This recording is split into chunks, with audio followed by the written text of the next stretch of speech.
Bien, el título de esta conferencia es Una mujer sentada sobre la bestia, porque aquello es exactamente lo que se dice en el libro de Apocalipsis. En la última conferencia que tuvimos sobre Apocalipsis capítulo 13, hablamos sobre los diferentes asuntos que tienen que ver con el poder papal y aquel poder que surge de la tierra, y identificamos este último poder como los Estados Unidos, el cual forzaría al mundo a aceptar leyes que honrarán a la primera bestia.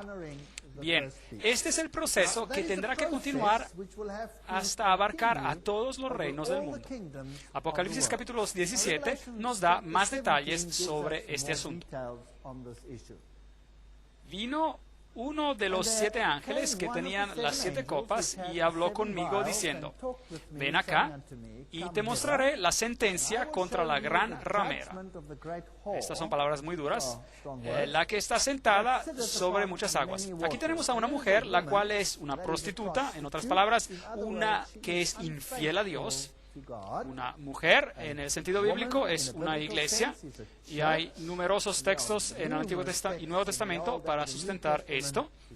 Cristo es también el esposo, regresará para llevarse a su novia, a la iglesia, y ahí vemos la referencia a la mujer.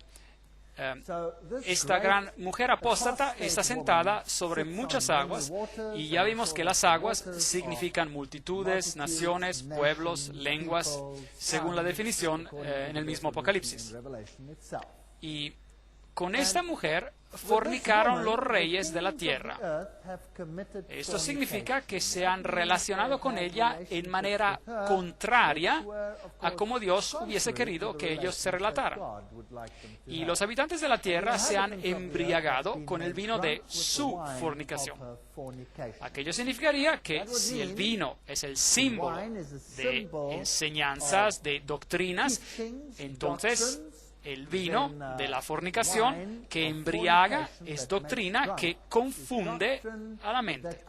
Básicamente, lo que el texto nos dice es que una iglesia apóstata está al control de los asuntos. Los reyes del mundo se relacionan con esta iglesia apóstata y están borrachos, embriagados, y no pueden entender porque han absorbido estas doctrinas que son contrarias a la Biblia, porque son doctrinas de prostitución. Así que me llevó en el espíritu al desierto y vi a una mujer sentada sobre una bestia escarlata. Aquí vemos el color rojo. Este es el color del sacrificio, llena de nombres de blasfemia. Entonces se trata de un poder blasfemo, y vimos lo que eso significa cuando repasamos el capítulo 13 de Apocalipsis, y la Biblia nos da pistas indicando que el decir cosas como ocupar el lugar de Dios o ser Dios en la tierra, tener potestad para perdonar pecados, este es un poder que toma aquello que se aplica solo a Cristo y aplicarlo sobre sí mismo. Todo esto es blasfemia. Y vimos que la iglesia romana en realidad hizo esto. Entonces esta mujer que está sentada sobre una bestia escarlata llena de nombres de blasfemia, que tenía 7 cabezas o 10 cuernos. Una vez más, este es el símbolo que vimos en el capítulo 13 de Apocalipsis. Si contamos las cabezas que hay en todas las bestias de Daniel capítulo 7, encontraremos que hay 7 cabezas ahí también. La primera bestia, obviamente, tiene una cabeza, la cual representa a Babilonia. El león, Medo-Persia, tiene una cabeza. Grecia se representa con 4 cabezas, y luego una cabeza más para la última bestia en Daniel capítulo 7. Estas bestias hacen un total de 7 cabezas. Aquello significa que a lo largo del tiempo, todos los periodos del tiempo han sido cubiertos y han sido incorporados dentro de una estructura. Una estructura que es la estructura católica, y tiene aspectos de todas las filosofías y de todos los reinos del mundo incorporados en ella. De hecho, ha perfeccionado el paganismo. La mujer estaba vestida de púrpura y escarlata, 2 colores que definitivamente se aplican a la iglesia romana. Usan los colores púrpura y rojo para sus cardinales y obispos. adornada de oro, piedras preciosas y perlas. No queda duda de que este se trata del sistema más rico que haya existido. Y tenía en la mano un cáliz de oro lleno de abominaciones y de la inmundicia de su fornicación. Así que esta copa de oro está llena de doctrinas falsas. En su frente tenía un nombre escrito, un misterio. Y misterio significa que se trata de una ciencia oculta. Babilonia la Grande, la madre de las rameras. Lo que implica que hay otras mujeres, por decirlo así, que son también apóstatas, pero ella es la madre de todas ellas y de las abominaciones de la tierra. Ese es un lenguaje muy duro y tendremos que ver si es así. Bien, démosle un vistazo a la bestia de 7 cabezas. En Salmo 74:14 leemos, tú aplastaste las cabezas del Leviatán y lo diste por comida a los habitantes del desierto. Aquí tenemos una bestia que es descrita como el Leviatán, una bestia de tipo dragón, y se implica que tiene más que una cabeza. En la mitología, el Leviatán tenía 7 cabezas. Isaías capítulo 27:1, en aquel día Jehová castigará con su espada dura, grande y fuerte, al Leviatán, la serpiente veloz, al Leviatán, la serpiente tortuosa, y matará al dragón que está en el mar. ¿No es aquello interesante? Matará al dragón que está en el mar. ¿Recuerdan que vimos un interesante simbolismo cuando miramos a la Mariología, donde María es llamada la estrella del mar? Interesante, analogías interesantes. Apocalipsis 12:3, otra señal también apareció en el cielo, un gran dragón escarlata que tenía 7 cabezas y 10 cuernos. Entonces en Isaías tenemos a un dragón y no sabemos cuántas cabezas tiene. Tenemos a un leviatán en Salmos 74:14, lo cual se aplica al dragón en Isaías 27:1, y en Apocalipsis vemos que tiene 7 cuernos. ¿Se da cuenta de cómo todo encaja? Si usamos el paralelismo podemos encontrar todas las cabezas que necesitamos. Y en sus cabezas tenía 7 diademas.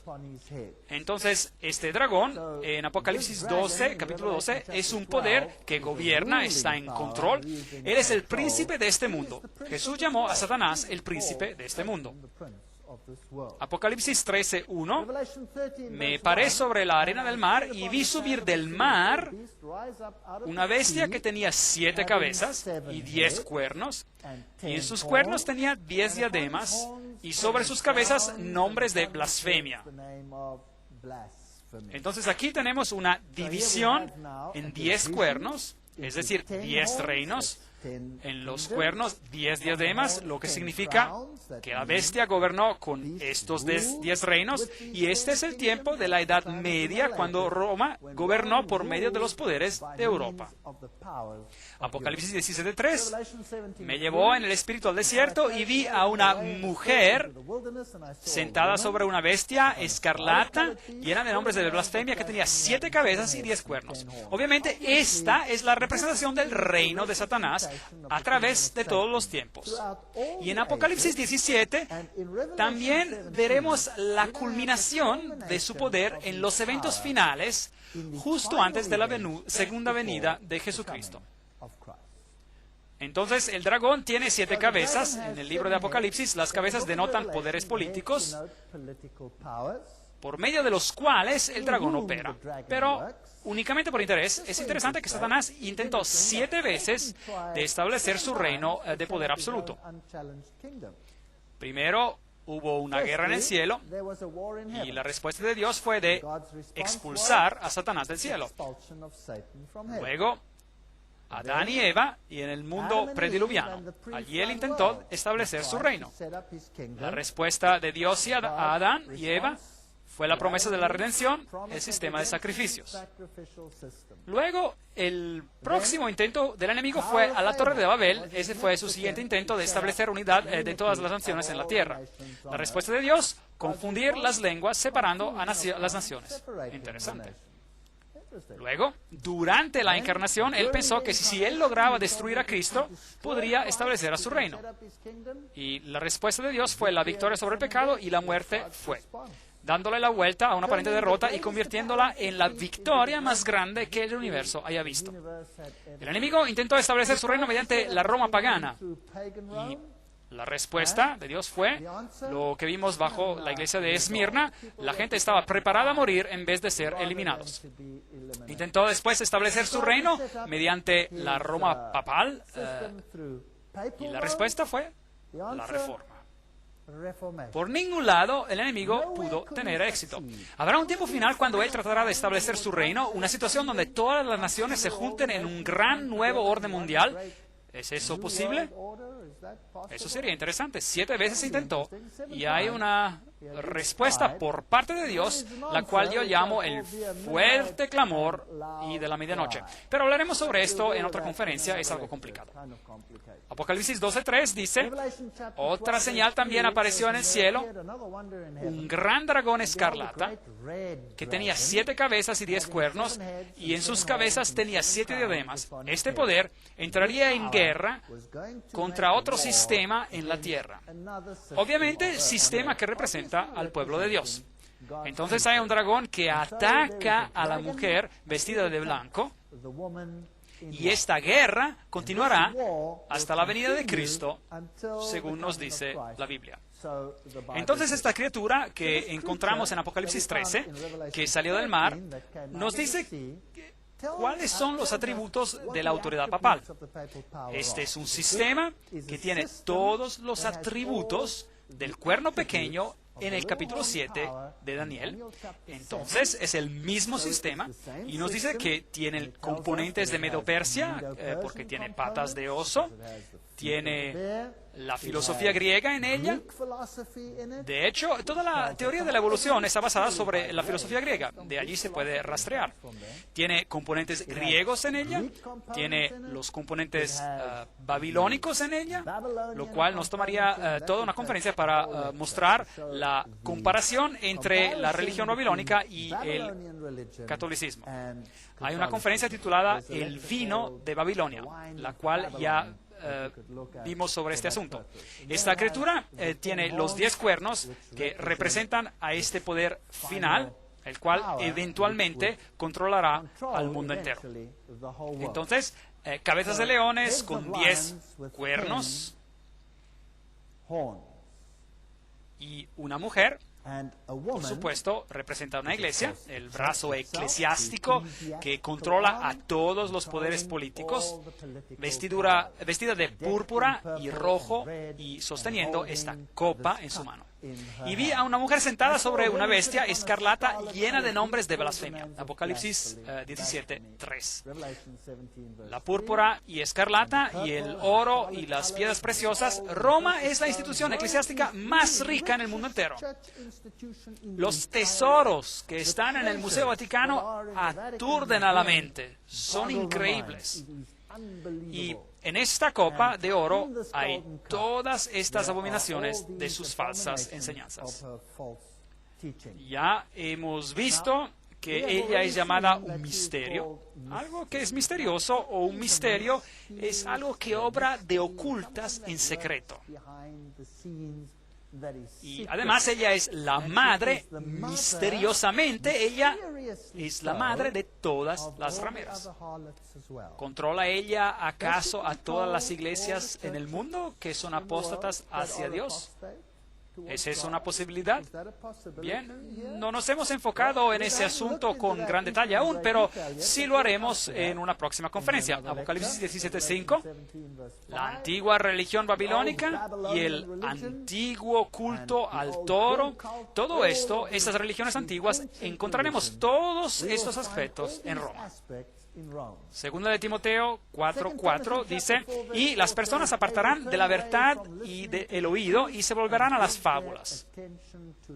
Entonces la iglesia eventualmente sucumbirá, fallaría y en vez de creer en la salvación mediante el Cordero de Dios, que fue sacrificado por los pecados del mundo, tendría todo tipo de nociones que satisfacerán sus propios egos. Salmos 116, 13 dice, tomaré la copa de la salvación e invocaré el nombre de Jehová. Entonces, ¿qué escogeremos? ¿Usaremos los sistemas del mundo y nos pondremos cómodos? ¿O vamos a invocar el nombre del Señor y seremos excluidos? Aquella es la opción que tenemos. La Torre de Babel, una mujer llamándose a sí misma Babilonia, o la Biblia la llama Babilonia, y todas estas características encajan en ella. Segunda de Tesalonicenses habla sobre este misterio en el capítulo 2, versículos 7 a 10, ya que este misterio de iniquidad está ya obrando. Este obrar de manera oculta ya estaba en efecto en el tiempo cuando esto fue escrito. Cuando Pablo escribió estas cartas, este poder ya estaba obrando.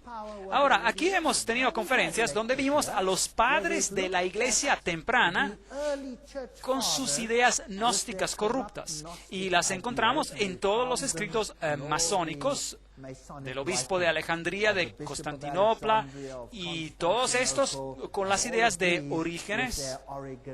Entonces este poder estaba obrando inclusive en los tiempos de Pablo. El gnosticismo se estaba sublevando, creciendo. De hecho, Elifas Levi nos dice que Simón Magus fue el padre del movimiento gnóstico moderno dentro de la misma iglesia. Entonces este misterio estaba obrando en el tiempo de los apóstoles. Solo que hay quien al presente lo detiene hasta que él a su vez se ha quitado de en medio. Y entonces se manifestará aquel impío a quien el Señor matará con el espíritu de su boca. ¿Qué significa eso? Y destruirá con el resplandor de su venida. Y como dice en la Reina Valera antigua, a aquel inicuo cuyo advenimiento es según operación de Satanás, con grande potencia y señales y milagros mentirosos, y con todo engaño de iniquidad en los que perecen, por cuanto no recibieron el amor de la verdad para ser salvos. Un texto poderoso. Y habla sobre las circunstancias del surgimiento de este sistema del anticristo. Y nos dice además que había algo reteniéndolo. Entonces, básicamente podríamos leer esto así.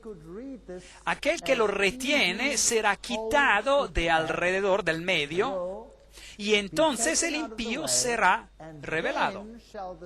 Así que hay algo que lo está reteniendo al sistema, el cual ya está obrando en los tiempos de Pablo, pero sería quitado y luego este sistema apóstata surgiría. Obrará con milagros mentirosos y con todo engaño de iniquidad, y engañará a todo el mundo, quitando a la gente de la verdad. O a la verdad. Veamos esta tremenda referencia en los escritos de Pablo con respecto al hombre de pecado. Con respecto a la venida de nuestro Señor Jesucristo y nuestra reunión con Él, os rogamos, hermanos, que no os dejéis mover fácilmente de vuestro modo de pensar, ni os conturbéis, ni por espíritu, ni por palabras, ni por carta, como si fuera nuestra, en el sentido de que el día del Señor está cerca. Jesús aún no está para regresar, dijo Pablo. Jesús no está aquí como algunos de ustedes piensan. Aún no regresará. No regresará pronto. Nadie os engañe de ninguna manera, pues no vendrá ese día sin que antes venga la apostasía y se manifieste el hombre de pecado. Entonces, la venida de Jesús no se hará hasta que venga la apostasía y se ha revelado el hombre del pecado, el hijo de perdición. Una palabra muy interesante. El hijo de perdición. Solo se usa 2 veces en la Biblia. ¿Sabían eso? Solo 2 se los ha llamado hijos de perdición. El uno es este hombre de pecado, este sistema, y el otro fue Judas. Bien, ahora me gustaría preguntarle, ¿cómo traicionó Judas a Jesús? Con un beso. Entonces, ¿se presentó como uno de ellos, sí o no?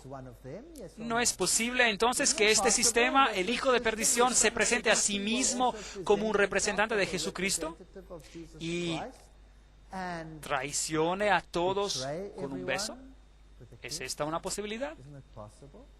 El cual se opone y se levanta contra todo lo que se llama Dios o es objeto de culto, tanto que se sienta en el templo de Dios como Dios, haciéndose pasar por Dios. Hemos visto que el papado en realidad hizo esto.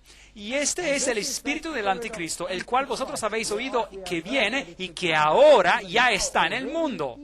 Primero de Juan 4:3. Entonces este poder estaba obrando en el tiempo de Juan y en el tiempo de los apóstoles. No se trata de un poder futuro que, como muchos creen, vendrán al mundo en algún momento en el futuro, como enseña el futurismo alrededor del planeta. Sigue Pablo. ¿No os acordáis que cuando yo estaba todavía con vosotros os decía esto? Y ahora vosotros sabéis lo que lo detiene, a fin de que a su debido tiempo se manifieste. Entonces, Pablo les dijo, yo les dije que algo estaba deteniendo al anticristo, evitando de que se desarrolle. Y ustedes saben lo que es. Ya está en acción el misterio de la iniquidad. Solo que hay quien al presente lo detiene, hasta que él, a su vez, se ha quitado de en medio. Otra traducción dice, hay uno que está deteniendo a aquel mal hasta que él se ha quitado de en medio. Entonces algo estaba preveniendo que este poder surgiera. Y cuando aquel algo se ha quitado de en medio, entonces vendrá el anticristo. Y entonces se manifestará aquel impío a quien el Señor matará con el espíritu de su boca y destruirá con el resplandor de su venida. Dios luchará contra este sistema con la palabra de Dios. Y finalmente lo destruirá con su venida. Aquella es la promesa. El avenimiento de este impío, que es obra de Satanás. Y tenemos una vez más este texto de cómo él obra. Entonces, ¿cuándo aparecerá este anticristo? Pablo les dijo que algo lo estaba reteniendo. Pero aquí no se identifica quién es este poder.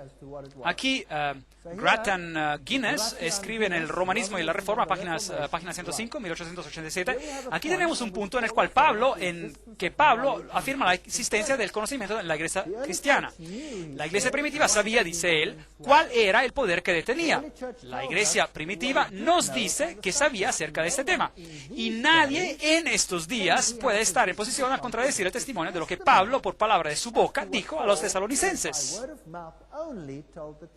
Hoy estamos especulando sobre qué fue lo que le detuvo. ¿Fue el Espíritu Santo? ¿Fue esto? ¿Fue aquello? ¿Fue esta otra cosa? No sabemos, porque Pablo fue el único quien les dijo lo que estaba deteniendo ese poder. Es un punto sobre el cual solo la tradición antigua tiene autoridad. Especulación moderna está totalmente fuera de lugar en este asunto. Eso tiene sentido. ¿Pueden los padres de la iglesia temprana decirnos qué fue lo que Pablo les dijo que estaba deteniendo al poder anticristiano? Tertuliano, sobre la resurrección, capítulo 24, en la resurrección, apologista cristiano de Norte de África, y esto fue escrito en el 200 después de Cristo, y dice lo siguiente: aquel que ahora detiene debe detener hasta que se ha quitado de en medio. ¿Qué obstáculo hay sino el Estado romano y su debilitamiento, siendo disperso en 10 reinos, introducirá al anticristo? Interesante. Esto es lo que los padres de la iglesia primitiva entendieron, de que cuando finalmente colapse Roma, entonces vendrá el anticristo. Eso es lo que creían.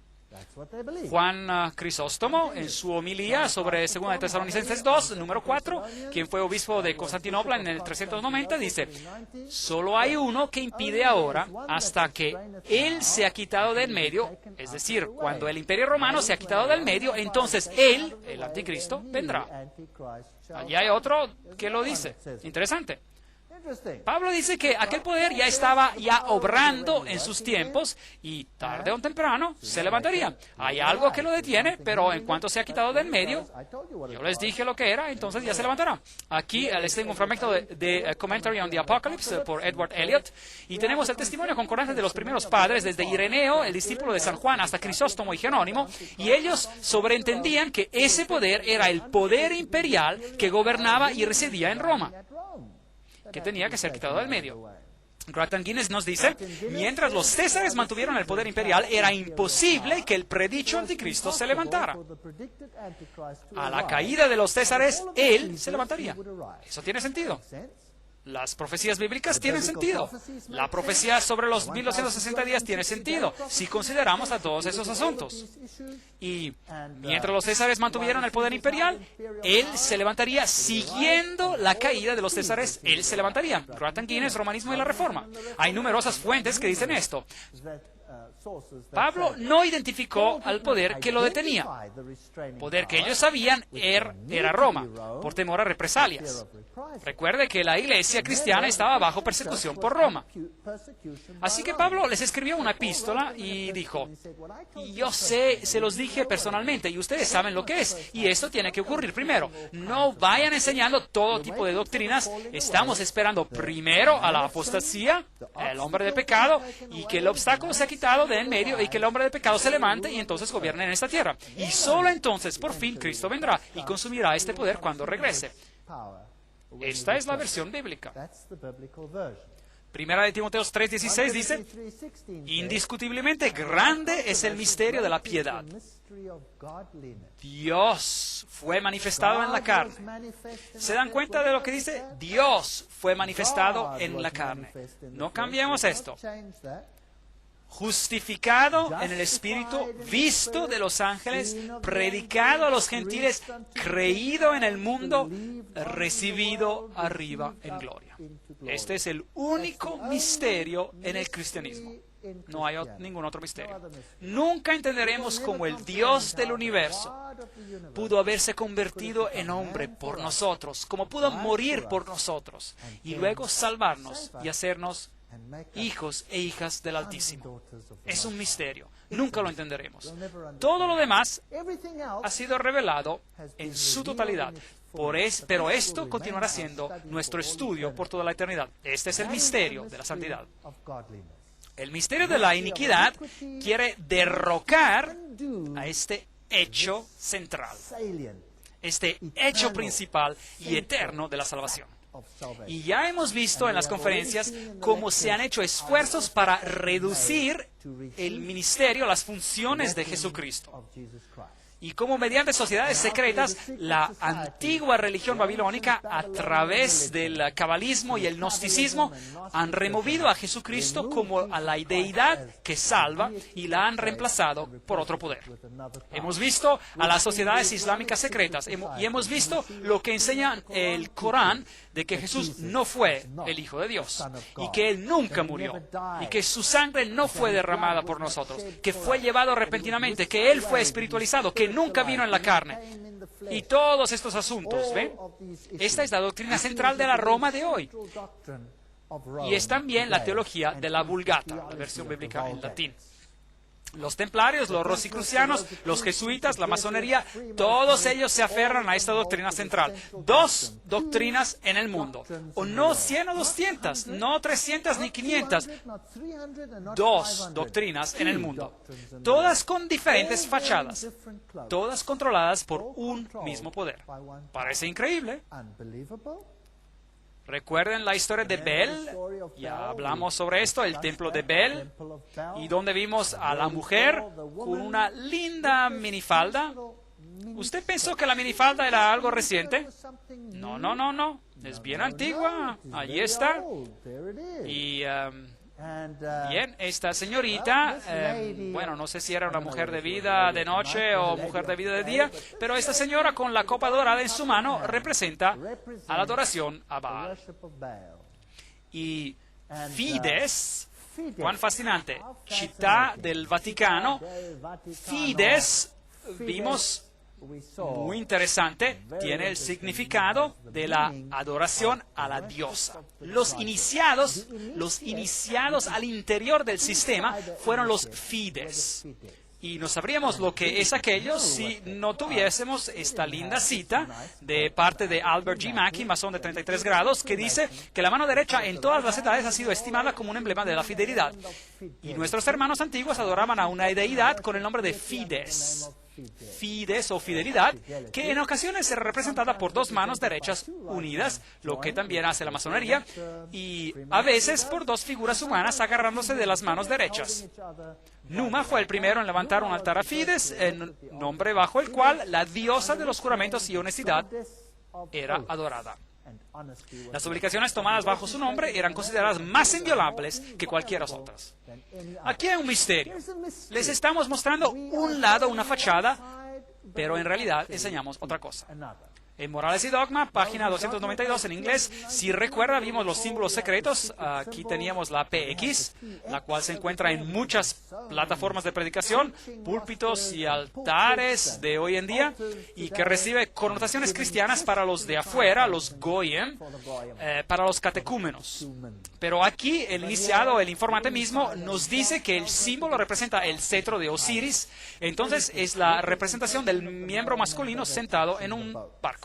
Bien, también nos dijo que los otros símbolos que vemos acá son símbolos paganos, el Tau y esta cruz aquí, y las esvásticas o cruces gamadas de este lado o del otro, y las estrellas de David, y luego esta declaración interesante, las vestimentas del sacerdote de Horus estaban cubiertas con estas cruces, y luego tenemos la cruz de Malta. Y ya les mostré que el papado tiene esos símbolos en sus vestimentas. Y los obispos las usan también. Estos son los sacerdotes de Horus. Este es un misterio. Hay que ver detrás de las fachadas para descubrir al misterio. La mitra que ellos usan sobre sus cabezas, que hoy se ve muy parecida a esta, representa la cabeza del pescado del dios Dagon, lo cual significa Dag-on, el dios pez. Entonces la cabeza de pescado, más tarde la capa fue removida, la capa de pescado fue reemplazada por una túnica roja o púrpura o de cualquier otro color, pero la mitra con la cabeza de pescado abierta se mantuvo. Allí lo vemos en relieves de Babilonia, en el Museo Pergamum. Vemos al pez con la boca abierta y la mitra en la cabeza de los sacerdotes de Babilonia. Y allí tenían las cubetas de agua y tenían pequeñas ramas de hisopo que mojaban con el agua y la rociaban sobre los muros. Y esto es exactamente lo que hace el papado. Los obispos caminan con su agua bendita, el papa tiene una rama de hisopo y con ella rocía a las personas. Ese es el ritual babilónico. Es limpieza mediante Babel. Bab, la puerta. El significa Dios. Babel, la puerta a Dios. Jesús dice, yo soy la puerta. Yo soy la entrada. Jesús es la puerta. Solo hay un camino al cielo. Y aquel es reconociendo nuestro estado pecaminoso y aceptando el sacrificio vicario del Hijo de Dios, quien murió por nosotros. Aquel es el único camino hacia la salvación. Pero Babel dice, no tenemos otra puerta hacia Dios. Esta es una historia fascinante. Tendremos que darle un vistazo en otra conferencia. ¿Sabe ustedes cuántos Bab hay en el mundo hoy? Todos se llaman Bab, Sibab, Bab, usted nómbrelo, hay muchos Bab, muchas puertas en el mundo, debemos cuidarnos de todos esos Bab. Solo hay una Bab, una puerta que nos lleva a Dios, y aquella es Jesús. No, solo una puerta. Pero Él tiene otra manera de limpiar. Jesús dice, te rociaré con hisopo, el papado dice, no. Yo lo haré. Usted será salvo mediante el sistema. No hay otra forma. Las dos ideologías chocan. Frente a los sacerdotes, la gente se arrodillaba, les besaban sus sandalias y sus anillos. Esto es paganismo. Aquí hay el símbolo de Shamash, que usted encontrará en todo lado en el mundo hoy. Es increíble donde se encuentran los símbolos de Shamash. Los gnósticos, fundados por Simón Mago, quien según Eliphas Levi se convirtió en el hechicero de Nerón. Histoire de la magie, página 189, Historia de la magia. Esas son fuentes muy prominentes. Levi, a la gente le gusta tener aquel nombre en la parte trasera de su... Bueno, ya saben, muy prominente. Y si usted va a Roma, este es un símbolo que usted encontrará allí. Se encuentra en las afueras de aquel antiguo templo pagano. donde todas las religiones eran honradas. Y en la parte inferior hay una forma cuadrada que es masona, luego hay un elefante por encima y luego está este símbolo en la parte superior con una cruz y todos dicen, oh, eso se ve muy bello. A no ser que, por supuesto, usted sepa que la forma cuadrada es un símbolo, o el cubo, es el símbolo de las antiguas deidades, y que el Elef es el alfa, y el Elef, la primera letra, el elefante, el cual es el toro del este. Entonces en el hinduismo aún tienen al Elef como el símbolo del dios sol, y en hebreo es el toro, y encima la parte que le faltaba a Osiris y encima del todo se encuentra el Tau. Entonces tenemos la muestra completa de adoración pagana en este símbolo de acá en el catolicismo. El rojo y púrpura son los colores. ¿No es esto fascinante? Que ellos creen que tenemos el conocimiento del bien y del mal. Entonces encontraremos que el Papa siempre estará vestido en blanco. Él representa al lado blanco, al lado luciferiano. Y su otro lado, su compañero, si desea llamarlo así, aquel que es el dictador militar de todo esto, ¿qué color usará? Negro. Entonces, la cabeza de la orden jesuita siempre usa negro. Entonces tenemos ambos lados del conocimiento del bien y del mal. La mujer estaba vestida de púrpura y escarlata, adornada de oro, piedras preciosas y perlas, y tenía en la mano un cáliz de oro lleno de abominaciones y de la inmundicia de su fornicación. Palabras muy fuertes. Si miramos a la corona papal, la triple corona papal que viene de Medo-Persia, si usted poseyera solo aquella corona, probablemente se podría pagar toda la deuda de los Estados Unidos de Norteamérica si se vendiera. Y los sacerdotes que ofician, ellos usan los mismos colores y, por supuesto, ellos celebran la misa, la cual es el sacrificio literal de Jesucristo una y otra y otra y otra vez. Sentado en el trono papal, ante el altar principal de San Pedro, el Papa San Pablo escucha el famoso sermón sobre el Papa San Juan del cardenal Schroeder, ofrecido durante la segunda sesión del concilio. Ese sermón inicia así: hubo un hombre enviado de Dios cuyo nombre era Juan. Muy interesante. ¿Qué sucedió en el segundo concilio?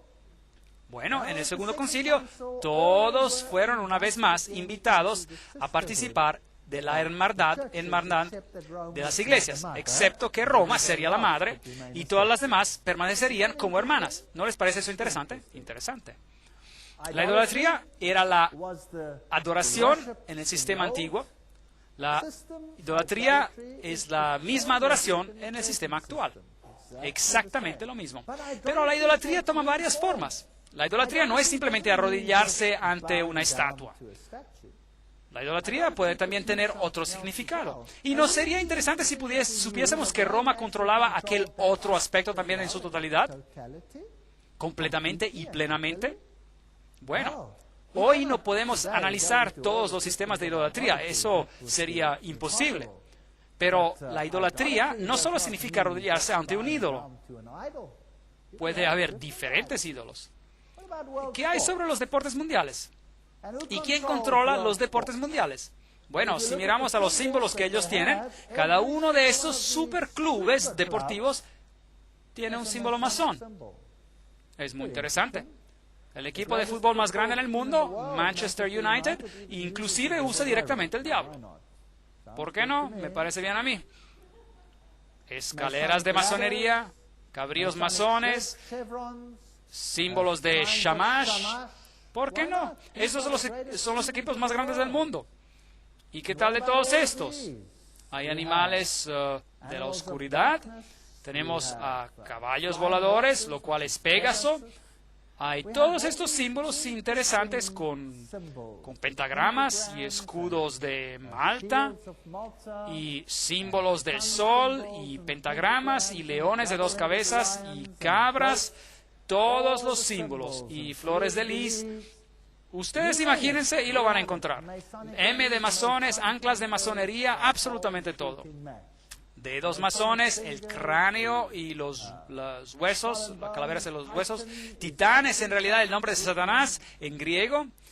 Tenemos a todas estas características interesantes. La G, cualquiera que es masón sabrá que eso proviene de la logia masón.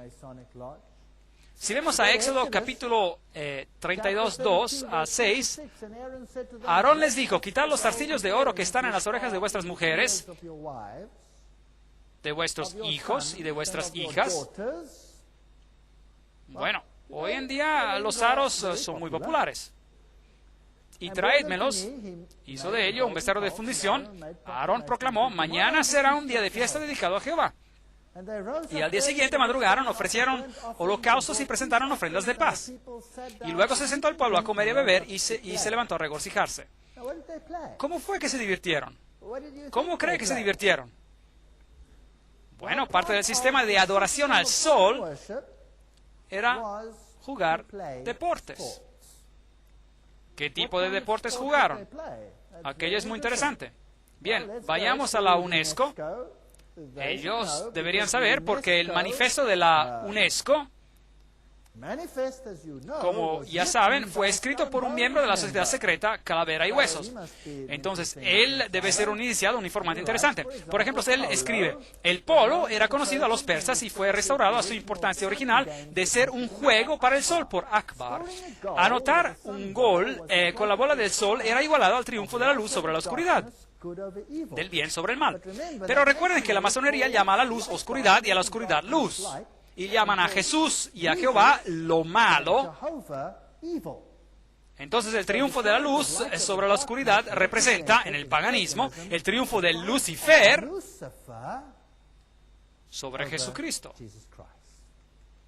Entonces, el triunfo de la oscuridad, el triunfo supuestamente sobre la oscuridad, triunfo del bien sobre el mal. La bola es el símbolo del sol en todos los deportes, como el fútbol, el hockey, el básquetbol, el cricket, el baloncesto. El béisbol está relacionado al sol en la forma de un reloj de sol y el diseño del campo de juego, así como en sus reglas de juego y de puntaje. Como todos los deportes, el béisbol también incorpora el ciclo estacional del sol en una forma muy similar como los concursos antiguos ceremoniales eran realizados como parte de rituales de fertilidad.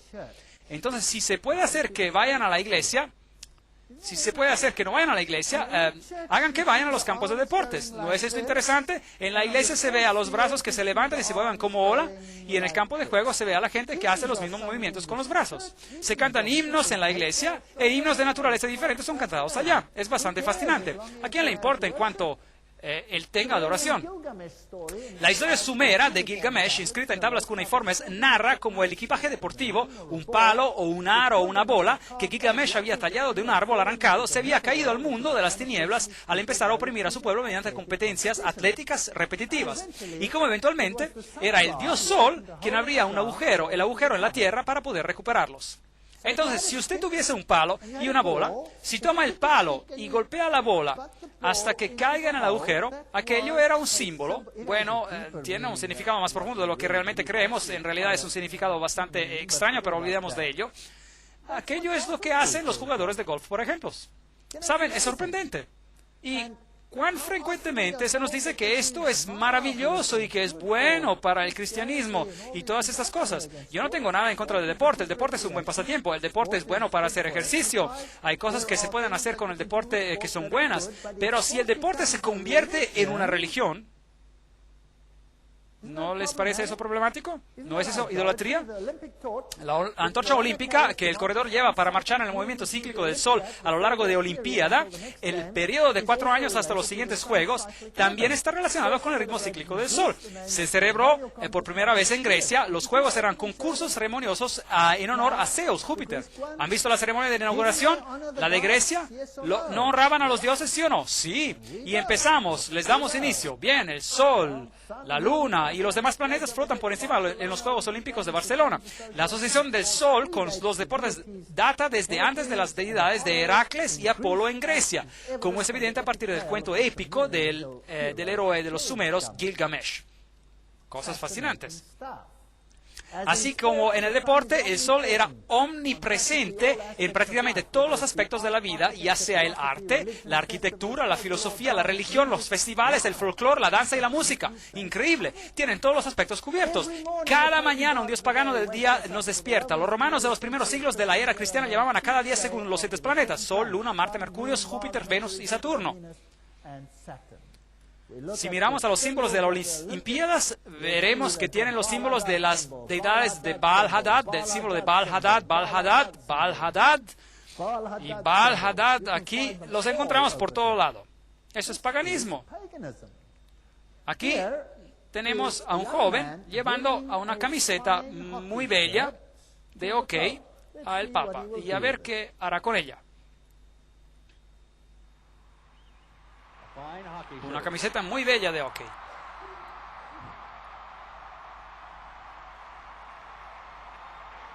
Increíble. Aquella es una camiseta bendita.